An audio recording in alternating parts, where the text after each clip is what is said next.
வணக்கம்.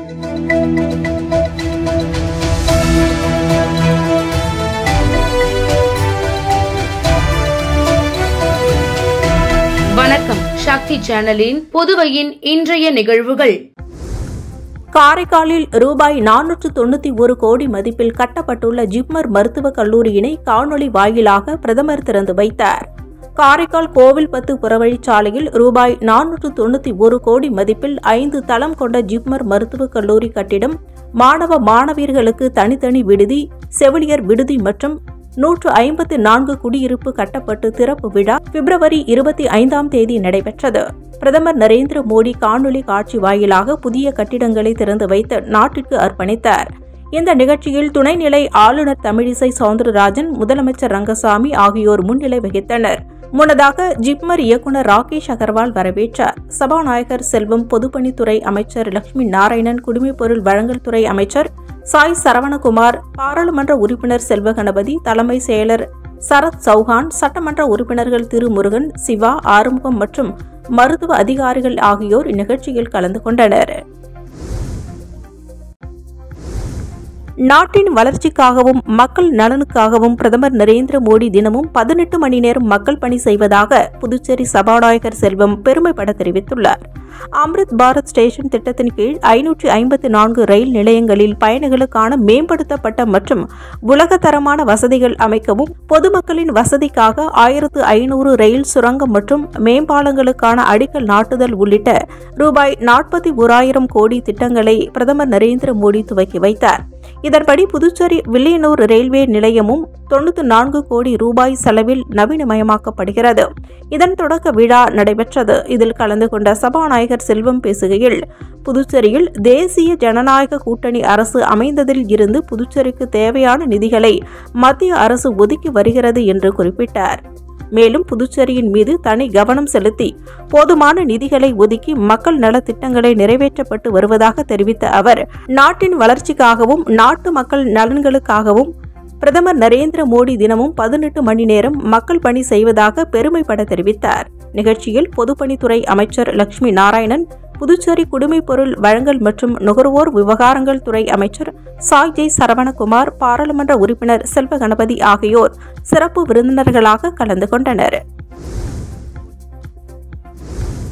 புதுச்சேரியில் போதை ஸ்டாம்ப் விற்க முயன்ற மருத்துவக் கல்லூரி மாணவர்கள் உட்பட 3 பேரை கைது செய்த காவல்துறையினர் அவர்களிடம் இருந்து ரூபாய் 1 லட்சம் மதிப்புள்ள 20 போதை ஸ்டாம்புகளை பறிமுதல் செய்தனர்.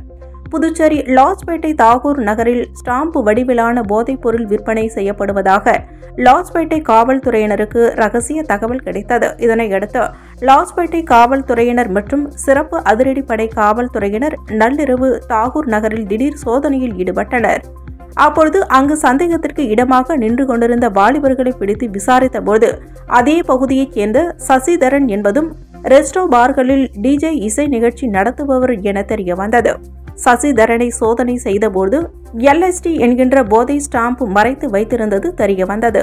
சசிதரனிடம் இருந்து 7 போதை ஸ்டாம்புகள் பறிமுதல் செய்யப்பட்டது. இதைத் தொடர்ந்து அவரிடம் விசாரணை நடத்தியபோது புதுச்சேரி கிருமாம்பாக்கம் பகுதியில் உள்ள தனியார் மருத்துவக் கல்லூரியில் இறுதி ஆண்டு படிக்கும் சென்னையைச் சேர்ந்த ஆஷிக் என்பவரிடம் இருந்து போதை ஸ்டாம்பை வாங்கியதாக தெரிவித்தார். இதனையடுத்து ஆஷிக்கை கைது செய்து விசாரித்தபோது அவரது நண்பர் சென்னையைச் சேர்ந்த என்ஜினியர் மாணவர் சந்தோஷ் என்பவரிடம் இருந்து வாங்கியதாக கூறினார். உடனே காவல்துறையினர் சென்னைக்கு விரைந்து சென்று அவரையும் சுற்றி வளைத்து பிடித்தனர். அவர்கள் 2 பேரிடம் இருந்து 13 போதை ஸ்டாம்புகள் பறிமுதல் செய்யப்பட்டன. பறிமுதல் செய்யப்பட்ட போதை ஸ்டாம்புகளின் மதிப்பு ரூபாய் 1 லட்சம் ஆகும் என்று கூறப்படுகிறது. அவர்களுக்கு போதை ஸ்டாம்ப் சப்ளை செய்தது யார் என்பது குறித்து காவல்துறையினர் விசாரணை நடத்தி வருகின்றனர். புதுச்சேரியில் வீடு கட்டுமான பொருட்கள் விற்பனை செய்யும் கடைக்குள் செல்போன் பேசியபடி தண்ணீர் குடிப்பது போல் பாவனை செய்து அங்கிருந்த கல்லா பெட்டியில் வைக்கப்பட்டிருந்த ரூபாய் 40,000 பணத்தை திருடிச் செல்லும் டிப்டாப் ஆசாமி தொடர்பாக CCTV காட்சிகளை காவல்துறையினர் வெளியிட்டு அவரை தேடி வருகின்றனர். புதுச்சேரி பாகூர் தொகுதிக்கு உட்பட்ட கிருமாம்பாக்கம் பகுதியைச் சேர்ந்தவர் பாஸ்கர். இவர் அதே பகுதி பிள்ளையார்குப்பம் சாலையில் வீட்டு கட்டுமான பணிகளுக்கு தேவையான பொருட்கள் விற்பனை செய்யும் கடை நடத்தி வருகிறார். இந்நிலையில் அவர் நேற்றைய முன்தினம் கடையில் உள்ள அலுவலகத்தை திறந்து வைத்துவிட்டு பின்புறம் கட்டுமான பொருட்கள் வைத்திருந்த இடத்திற்கு சென்றுவிட்டு பின்னர் மீண்டும் அலுவலகம் வந்து பார்த்தபோது அங்கிருந்த கல்லாப்பெட்டியில் வைக்கப்பட்டிருந்த ரூபாய் 40,000 மாயமாகி போயிருப்பதை கண்டு அதிர்ச்சியடைந்த அவர் கடையில் பொருத்தப்பட்டிருந்த சிசிடிவி காட்சிகளை ஆய்வு செய்தார். அப்போது இருசக்கர வாகனத்தில் வந்த டிப்டாப் ஆசாமி ஒருவர் கடை வாசலில் இருசக்கர வாகனத்தை நிறுத்திவிட்டு செல்போன் பேசியபடியே கடையின் அலுவலகத்திற்குள் நுழைந்து தண்ணீர் குடிப்பது போல் பாவனை செய்து தொடர்ந்து அங்கும் இங்கும் நோட்டமிட்டு பின்னர் கல்லாப்பெட்டியில் இருந்த ரூபாய் 40,000 பணத்தை லாவகமாக திருடிச் செல்லும் காட்சிகள் பதிவாகி இருந்தது. இதனை அடுத்து அக்காட்சிகளுடன் பாஸ்கர் கிருமம்பாக்கம் காவல் நிலையத்தில் அளித்த புகாரின் பேரில் காவல்துறையினர் வழக்கு பதிவு செய்து திருட்டுச் சம்பவத்தில் ஈடுபட்டிருந்த டிப்டாப் ஆசாமியினை தேடி வருகின்றனர். புதுச்சேரியில் 3 பேரிடம் 3,28,000 ரூபாயை அபகரித்த சைபர் கிரைம் கும்பலை காவல்துறையினர் தேடி வருகின்றனர். புதுச்சேரியைச் சேர்ந்தவர் பிரசாத். இவருக்கு மொபைல் போனில் மர்ம நபர் ஒருவர் தொடர்பு கொண்டு ஆன்லைன் மூலம் பணம் முதலீடு செய்தால் அதிகம் சம்பாதிக்கலாம் என தெரிவித்தார். அதை நம்பி அவர் தனது வங்கிக் கணக்கில் இருந்து 2,95,000 ரூபாயை மர்ம நபர் வங்கிக் கணக்கிற்கு அனுப்பி ஏமாந்துள்ளார். இதேபோல் அருள்ஜோதி என்பவரிடம் வங்கி கிரெடிட் கார்டு வெகுமதி தரப்படுவதாக கூறி அவரது மொபைல் போனில் வந்த OTP எண்களை வாங்கினார். அடுத்த சில நிமிடங்களில் அவரது வங்கிக் கணக்கில் இருந்து 28,000 ரூபாய் எடுக்கப்பட்டுள்ளது. இதேபோல் சிவானந்தம் என்பவர் தனது பேஸ்புக்கில் வந்த லிங்கை கிளிக் செய்தார். அதில் தனது வங்கி விவரங்கள், பாஸ்வேர்டு உள்ளிட்டவைகளை அவர் பதிவு செய்த பின் அவரது வங்கிக் கணக்கில் இருந்து 5,000 ரூபாய் எடுக்கப்பட்டுள்ளது. இதுகுறித்து புகார்களின் பேரில் புதுச்சேரி சைபர் கிரைம் காவல்துறையினர் வழக்கு பதிவு செய்து மோசடி கும்பலை தேடி வருகின்றனர்.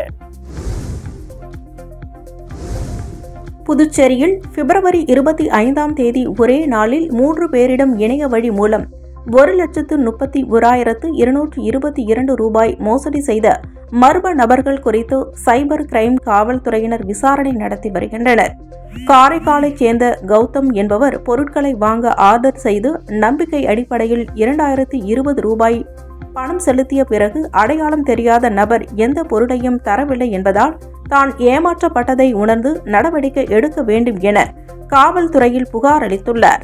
இதேபோல் புதுச்சேரி ஈழன் ஜான் என்பவருக்கு கைபேசி எண்ணில் இருந்து தனக்கு 500 ரூபாய் அனுப்பப்பட்ட SMS வந்ததாகவும் பிறகு அவரது ICI கிரெடிட் கார்டில் இருந்து 79,946 ரூபாய் எடுக்கப்பட்டுள்ளதாகவும் தனது கிரெடிட் கார்டை முடக்கி வைத்துள்ளதாகவும் புகார் செய்துள்ளார். புதுச்சேரியைச் சேர்ந்த மகாதேவன் என்பவர் வாட்ஸ்அப் மூலம் தனது நண்பர்களிடம் பணம் கேட்டு தனது மொபைலை அடையாளம் தெரியாத ஒருவர் திருடி விட்டதாகவும் புகார் தெரிவித்துள்ளார். மேலும் புதுச்சேரியைச் சேர்ந்த திலீப் என்பவர் முகம் தெரியாத நபர் ஒருவர் தனது மனைவியின் வாட்ஸ்அப் மூலம் தொடர்பு கொண்டும் தனது மனைவி எண்ணை தவறாக பதிவேற்றம் செய்ததாகவும் சட்டப்படி அவர்கள் மீது நடவடிக்கை எடுக்க வேண்டும் என புகார் அளித்துள்ளார். இதேபோல் புதுச்சேரியைச் சேர்ந்த தீபக் என்பவரிடம் அடையாளம் தெரியாத நபர் ஒருவர் தொலைபேசியில் தொடர்பு கொண்டு மும்பை காவல் நிலைய அதிகாரி போல் ஆள் மாறாட்டம் செய்து வெளிநாட்டில் சட்டவிரோதமாக உள்ள வங்கி கணக்கை முடக்குவதற்கு அபராதம் செலுத்துமாறு கேட்டு 49,256 ரூபாய் மோசடி செய்துள்ளதாகவும் புகார் தெரிவித்துள்ளார். இவர்கள் அளித்த புகாரின் பேரில் சைபர் கிரைம் காவல்துறையினர் விசாரணை நடத்தி வருகின்றனர். பாகூர் கொம்யூன் பஞ்சாயத்தில் சட்டவிரோதமாக NOC வழங்கப்பட்டதற்கு கண்டனம் தெரிவித்து தமிழக வாழ்வுரிமை கட்சி சார்பாக உள்ளாட்சித்துறை இயக்குநரிடம் ஆதாரங்களுடன் புகார் மனு வழங்கப்பட்டது.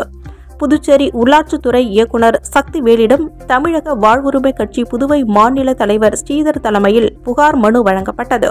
தொடர்ந்து செய்தியாளர்களை சந்தித்த ஸ்ரீதர் கூறுகையில், பாகூர் கொம்யூன் பஞ்சாயத்து இயக்குநராக பணிபுரிபவர் கார்த்திகேயன். இவர் கடலூர் சாலையில் உள்ள தனியார் மருத்துவக் கல்லூரிக்கு சாதகமாக செயல்பட்டு நீர்நிலைகள், குட்டை போன்ற இடங்களில் கல்லூரி கட்டியதற்கு NOC சான்றிதழ் வழங்கியுள்ளார். ஏற்கனவே தமிழக வாழ்வுரிமை கட்சி சார்பாக கல்லூரி மீது நீதிமன்றத்தில் வழக்கு தொடரப்பட்டு தற்போது அது நிலுவையில் உள்ளது. மேலும் நீதிமன்றத்தில் கல்லூரிக்கு எந்த ஒரு அனுமதி வாங்கக்கூடாது என்றும் தீர்ப்பு வழங்கப்பட்டுள்ளது. உத்தரவை எல்லாம் மீறி பாகூர் கொம்யூன் பஞ்சாயத்து இயக்குநர் சட்டவிரோதமாக செயல்பட்டு கல்லூரிகளுக்கு NOC சான்றிதழ் வழங்கியுள்ளார் என்றும் சட்டவிரோதமாக செயல்பட்ட அதிகாரி மீது துறை அதிகாரிகள் நடவடிக்கை எடுக்க வேண்டும், இல்லை என்றால் தமிழக வாழ்வுரிமை கட்சி சார்பாக நீதிமன்றத்தில் வழக்கு தொடரப்படும் என்றும் தொடர்ந்து உள்ளாட்சித்துறையை தமிழக வாழ்வுரிமை கட்சி சார்பாக முற்றுகையிட்டு போராட்டம் நடத்தப்படும் என்று தெரிவித்தார். மத்திய அரசின் தொகுப்பு சட்டங்களை திரும்ப பெற வேண்டும், மாநில அரசின் சட்டங்களை நிறைவேற்ற வேண்டும் என பல்வேறு கோரிக்கைகளை நிறைவேற்ற கோரி கட்டிட தொழிலாளர்கள் சங்கம் சார்பாக கண்டன ஆர்ப்பாட்டம் நடைபெற்றது. தொகுப்பு சட்டங்களை திரும்ப பெற்று தொழில் வாரியாக கட்டிட தொழிலாளர்கள் சட்டங்கள் மீட்கப்பட்டு மாநில தொழிலாளர்கள் சட்டங்களை பாதுகாக்கப்பட வேண்டும்.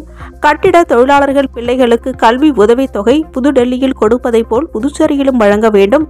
அமைப்பு சாரா தொழிலாளர்களுக்கு தேசிய சட்டம் கட்டாய பதிவு, தொழிற்சங்க கூட்டு பேர உரிமை, 8 மணி நேர வேலை, முழுமையான சமூக பாதுகாப்பு, பணியிட பாதுகாப்பு உட்பட அனைத்து சட்டங்களும் நிறைவேற்ற வேண்டும்.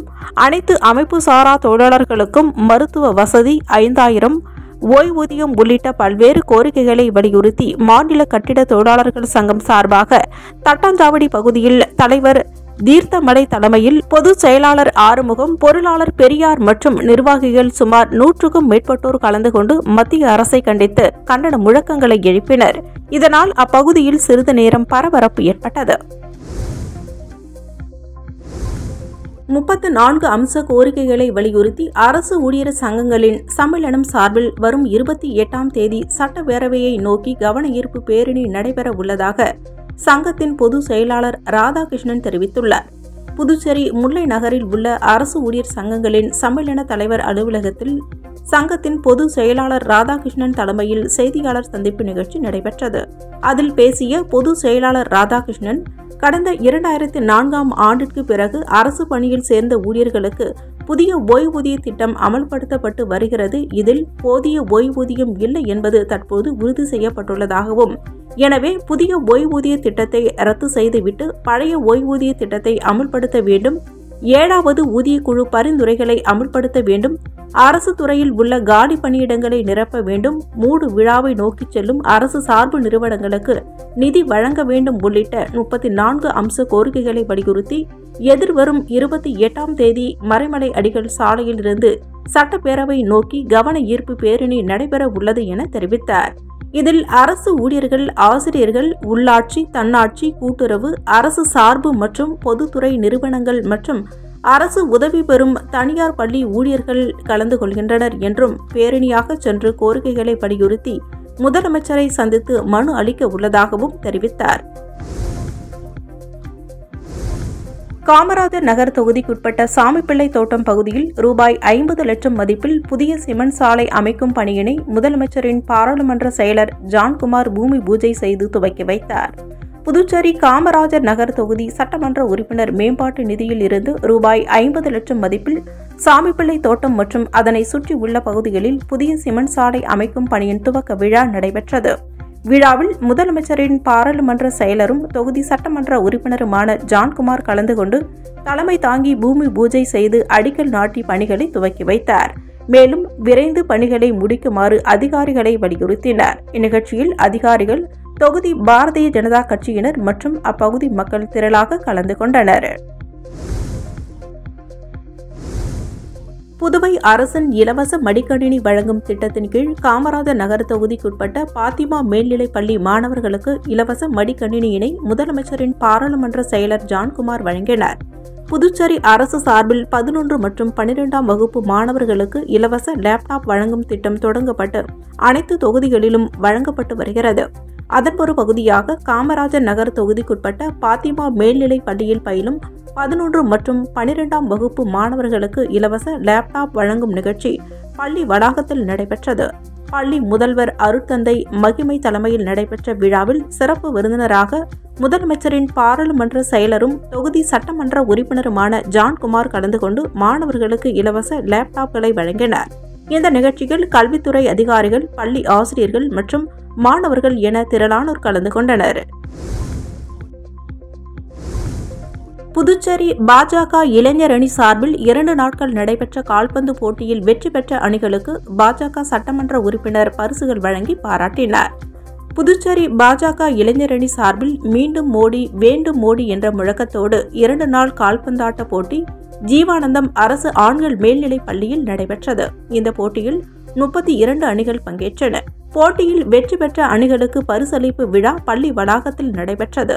பாஜக இளைஞர் அணி மாநில தலைவர் அற்புதராஜ் தலைமையில் நடைபெற்ற விழாவில் இளைஞர் அணி துணைத் தலைவர் மகேந்திரன் முன்னிலை வகித்தார்.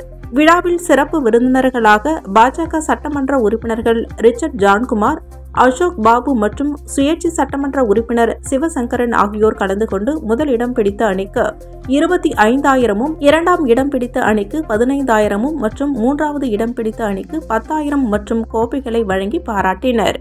இந்த நிகழ்ச்சியில் மாநில செயலாளர் வெற்றிச்செல்வம், மகளிர் அணி மாநில தலைவி ஜெயந்தி, நகர மாவட்ட தலைவர் கிருஷ்ணராஜ் மற்றும் மாநில இளைஞர் அணி நிர்வாகிகள், மாவட்ட தொகுதி இளைஞர் அணி நிர்வாகிகள் உட்பட பலர் கலந்து கொண்டனர். மக்களவை தேர்தலில் நாம் தமிழர் கட்சி வெற்றி பெற்றால் புதுச்சேரியை உலகத்தரம் வாய்ந்த சுற்றுலா மையமாக உருவாக்கப்படும் என்று நாம் தமிழர் கட்சி வேட்பாளர் டாக்டர் மேனகா உறுதியளித்துள்ளார்.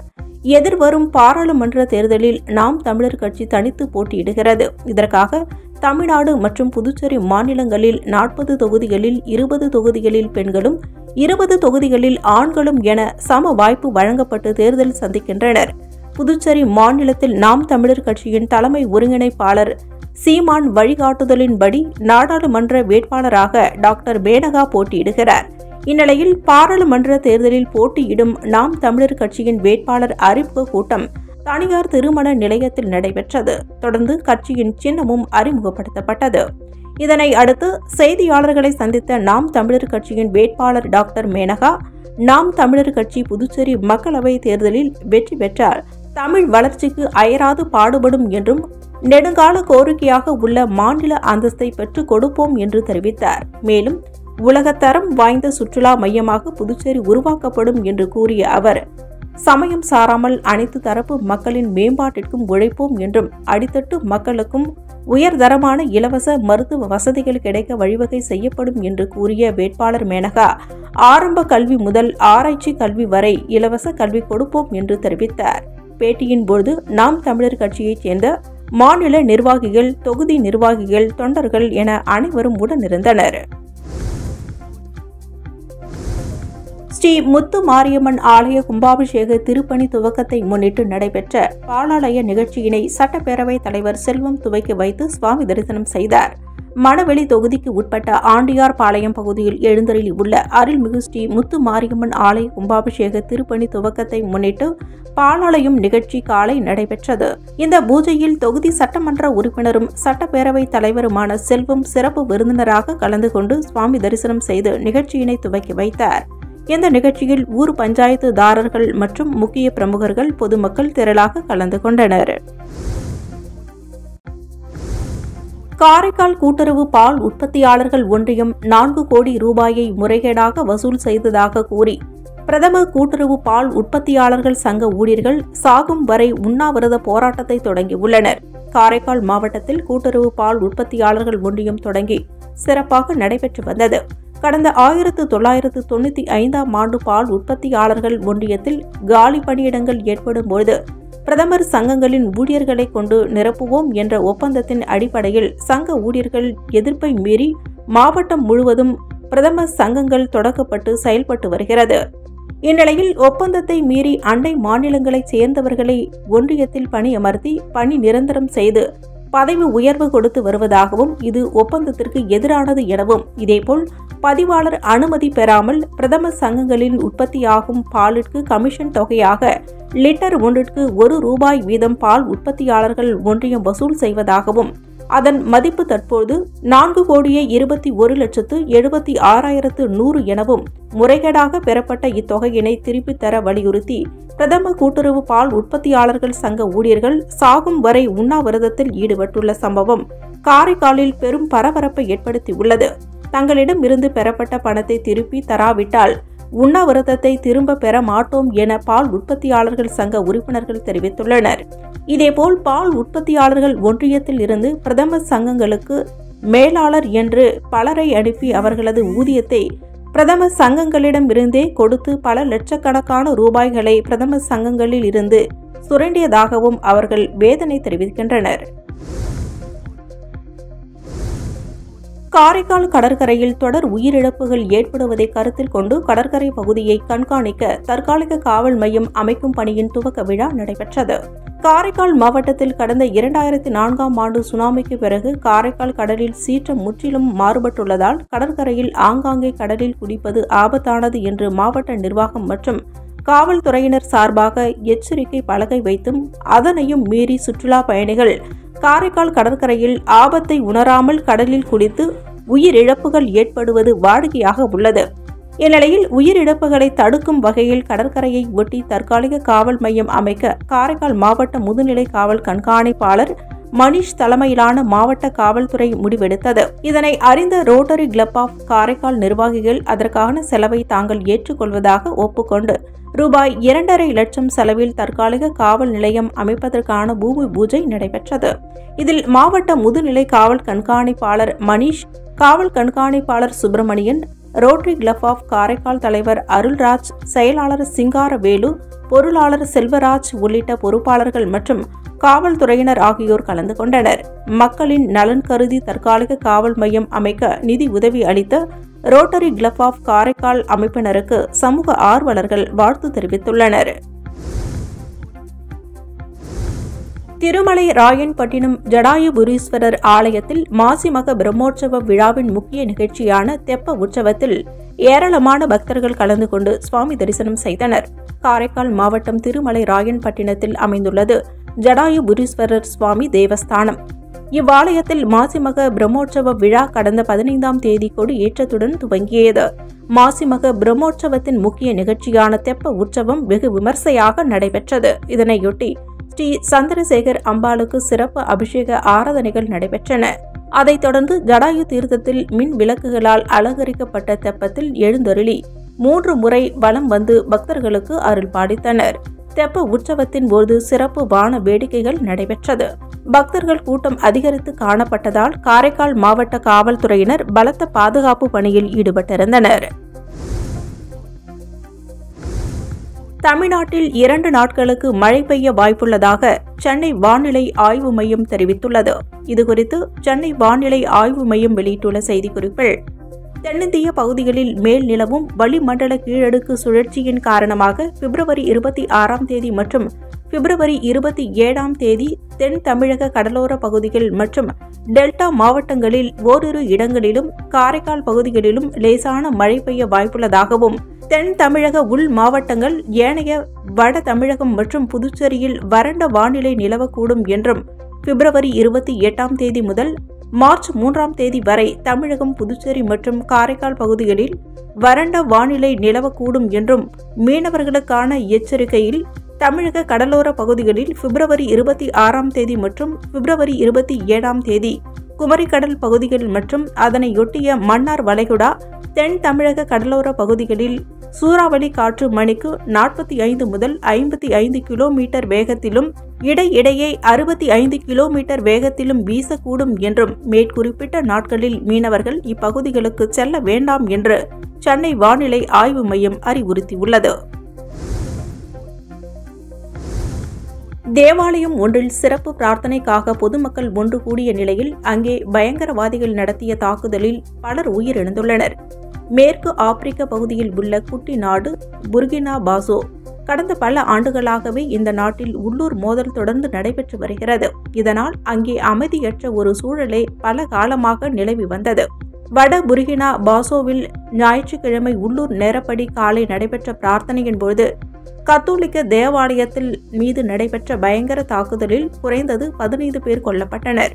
மேலும் 2 படுகாயமடைந்துள்ளதாக தேவாலயத்தின் மூத்த அதிகாரி ஒருவர் தெரிவித்துள்ளார். இதுகுறித்து உள்ளூர் நிர்வாகம் வெளியிட்டுள்ள அறிக்கையில், பிப்ரவரி 25ஆம் தேதி ஞாயிற்றுக்கிழமை பிரார்த்தனைக்காக கூடியிருந்த கிராமத்தில் உள்ள கத்தோலிக்க தேவாலயத்தின் பயங்கரவாத தாக்குதலில் நடைபெற்றுள்ளதாகவும், இதுவரை இந்த தாக்குதலில் 15 பேர் கொல்லப்பட்டதாகவும் மற்றும் 2 காயமடைந்துள்ளனர் என்றும் கூறப்பட்டுள்ளது. இங்கிலாந்திற்கு எதிரான தொடரை இந்திய அணி ஒரு டெஸ்ட் போட்டி எஞ்சிய நிலையில் 3-1 என்ற கணக்கில் கைப்பற்றி இருக்கிறது. இந்த தொடரில் சீனியர் வீரர்கள் பலரும் விளையாடாமல் வெளியேறிய நிலையில் கேப்டன் ரோஹித் சர்மா இளம் வீரர்களை கொண்டு சிறப்பாக செயல்பட்டு பலம் வாய்ந்த இங்கிலாந்தை வீழ்த்தி இருக்கிறார். இந்த நிலையில் போட்டிக்கு பிறகு பேசிய கேப்டன் ரோஹித் சர்மா சீனியர் வீரர்கள் குறித்து வெளிப்படையாக அதிருப்தியினை தெரிவித்தார். இதுகுறித்து பேசிய அவர், இந்த தொடர் கடும் சவாலாக இருந்ததாகவும் நாங்களும் போராடிதான் இந்த தொடரை வென்றோம். தற்போது வெற்றியாளராக இருப்பது மகிழ்ச்சி அளிக்கிறது என்றும் எங்கள் அணி வீரர்கள் ஒவ்வொருவரையும் நினைத்து தான் பெருமைப்படுவதாகவும் இந்த தொடரின் போது எங்களை நோக்கி பல சவால்கள் எறியப்பட்டது, ஆனால் அதனை எல்லாம் நாங்கள் சிறப்பாக எதிர்கொண்டு வெற்றி பெற்றிருக்கிறோம் என்றும் தெரிவித்தார். மேலும் ஒவ்வொரு டெஸ்ட் போட்டியிலும் நாங்கள் பல விதமான சவால்களை சந்தித்ததாகவும் இந்த தொடரில் எங்களுக்கு என்ன தேவையோ அதனை நோக்கி கவனம் சிதற விடாமல் அடைந்தோம் என்றும் களத்தில் என்ன செய்ய வேண்டும் என்று நினைத்தோமோ அதனை சரியாக செய்திருக்கிறோம்.